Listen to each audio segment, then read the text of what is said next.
बात शुरू करता हूं। मैंने पिछले कुछ वर्षों में काम करते करते ये सूत्रों को किताब में भी लिख डाला है। मैंने किताब बना दी है, भागवत संहिता जो है, मैंने भागवत जी की अष्टांग हृदयम और अष्टांग संग्रम, इनके सूत्रों को कलेक्ट करके सेलेक्ट करके 3 भाग में एक पुस्तक बनाई है। पार्ट 1, पार्ट 2, पार्ट 3, अष्टांग हृदयम, भाग 1, भाग 2, भाग 3। मूल लेखक भागवत जी हैं। मैंने सिर्फ सिलेक्शन किया है और सिलेक्शन के साथ आज के हिसाब से उसको थोड़ा विश्लेषित किया है। जैसे मैं एक उदाहरण दूं तो आपको मेरी बात समझ में आए। एक सूत्र उन्होंने लिखा कि भोजन को बनाते समय, इसको माताएं बहनें सब बहुत ध्यान से सुने, पुरुष भी सुने तो अच्छा है। भोजन को बनाते समय पवन का स्पर्श और सूर्य का प्रकाश अगर नहीं मिला, किसको? भोजन को, वो भोजन कभी नहीं करना। क्यों? ये भोजन नहीं, विष है। कहना क्या चाहते हैं वो? और आज के हिसाब से विश्लेषण करें, सन 2007 के हिसाब से विश्लेषण करें। अब तक मैंने जो बोला वो भागवत जी का हिस्सा था, अब जो वो बोल रहा हूं वो मेरा हिस्सा है। भागवत जी कह रहे हैं कि प्रेशर कुकर का भोजन ना करें, क्योंकि प्रेशर कुकर एक ऐसी तकनीक है जिसमें भोजन बनाते समय ना तो सूर्य का प्रकाश जा सकता है, ना पवन का स्पर्श उसको मिलेगा। फिर मैंने वैज्ञानिकों से बात की कि ये प्रेशर कुकर का भोजन विष है, ऐसा भागवत जी कहते हैं, आपका क्या कहना है? तो हमारे देश में CDRI नाम की एक बड़ी लेबोरेटरी है, सेंट्रल ड्रग रिसर्च इंस्टीट्यूट। वहां के 2 साइंटिस्टों ने कहा कि यार काम तो हमने करके देखा है, बात सही है भागवत जी। मैं कहता हूं ये टीवी पे बोलो, तो उन्होंने कहा ये प्रेशर कुकर कंपनियां गर्दन काट देंगी हमारी, तुम चाहो तो बोलो। मैंने कहा आपकी रिसर्च क्या कहती है? वो ये कहते हैं कि ये जो प्रेशर कुकर है ज्यादा से ज्यादा या 99% एल्यूमिनियम के बने हुए हैं, और वो ये कहते हैं कि भोजन रखने और बनाने का सबसे खराब मेटल अगर कोई है तो एल्यूमिनियम ही है। 18 साल का रिसर्च ये कहता है कि अगर इस एल्यूमिनियम के प्रेशर कुकर का खाना बार बार आप खाते जाओ तो गारंटी है कि आपको diabetes, asthma, TB, arthritis, bronchitis भी होने की पूरी संभावना है, और सबसे ज्यादा टीबी होने की संभावना है। तो उन्होंने कहा 48 बीमारियों को हम डिटेक्ट कर चुके हैं जो प्रेशर कुकर के खाने से ही होती हैं। और उन्होंने कहा सबका जीवन कम होता है और जीवन की शक्ति कम होती है, प्रतिकारक शक्ति कम होती है और रोग बहुत जल्दी उनको आते हैं। मैंने ये तय किया कि पता करो कि ये एल्यूमिनियम कब से आया, तो पता चला 100-125 साल पहले आया।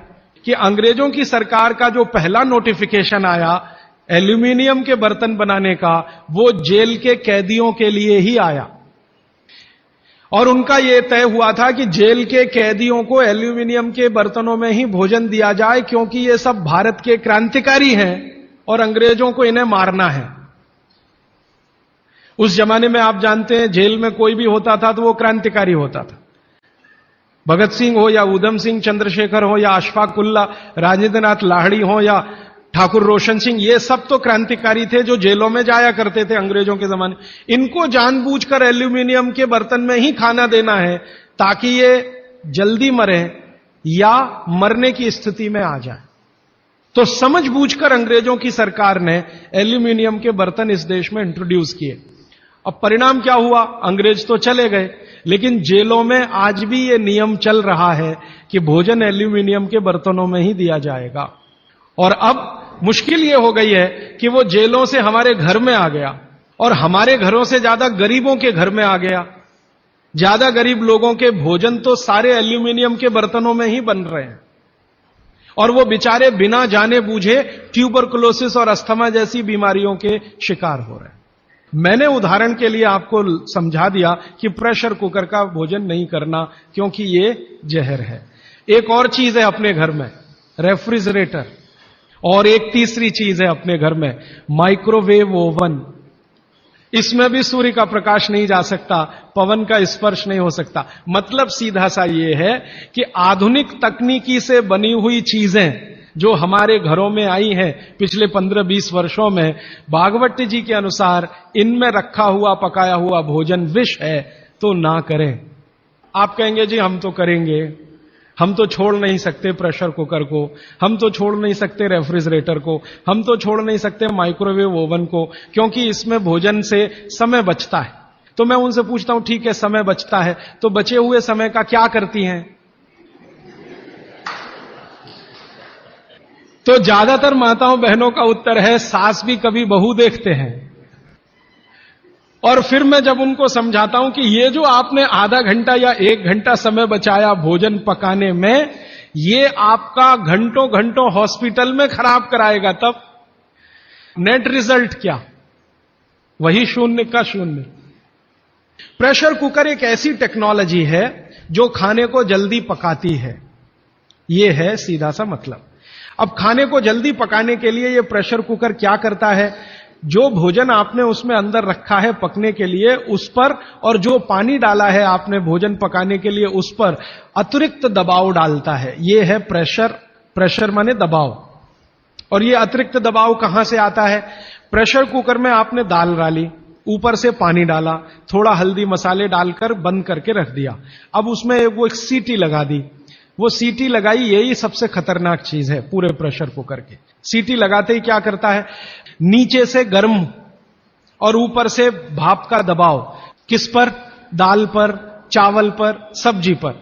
ये दबाव डाल के होता क्या है, एक दाल को तोड़कर 2 टुकड़े, जिसको द्विदल कहते हैं, जैन समाज के लोग तुरंत समझ में आ जाएंगे, द्विदल। तो ये दाल जो है ना फट जाती है, वो दाल दरक जाती है और पानी इतना गर्म होता है तो उबल जाती है, पकती नहीं है, उबलती है। पकना और उबलने में अंतर है।